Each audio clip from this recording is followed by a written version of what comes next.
Good morning, third grade team. Thank you for the opportunity to observe your PLC session. It's great to see all the structures that you had in place, your norms, your agenda, your agreements. These are all important in establishing a collaborative culture within your team. As you began to prepare and plan for the upcoming benchmark unit, I noticed how important it is to have your standards with you, so bring those standards and have them there to help guide you in your instruction. I also want to encourage you to incorporate 3 really important questions into your PLC sessions. And these are questions that focus not so much on teaching, but on learning. We want learning to become the fundamental purpose for your PLC sessions. The first question is, what do we want our students to learn, to be able to do and to know? For that, let's look at formative assessments.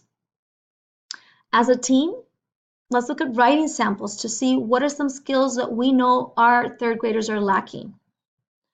Let's look at subgroups, students with special needs, our English learners as well. Based on your CAS data, 46% of your English learners are meeting or exceeding standards in language arts, and 63% are meeting or exceeding standards in mathematics. How can we support those students who are not meeting or exceeding standards in these areas? As an English learner myself, I remember being really shy and really quiet. I wouldn't speak much, afraid to make mistakes when I spoke English. At home, I was a chatterbox. So how can we support our students, our English learners in the classrooms, to be able to give them a voice? The next question that's really important to consider is, how do we know that they've acquired these skills? Let's look at the transferability of skills as well. If they can give you an opinion in social studies, can they do it in science? Can they do it in language arts?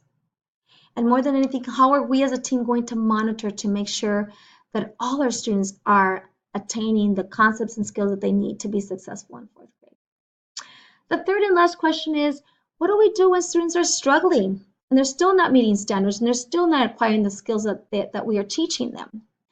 So for that, let's look at those high impact strategies, those research-based strategies with a very high effect size that we can use to unpack those complex texts and benchmark.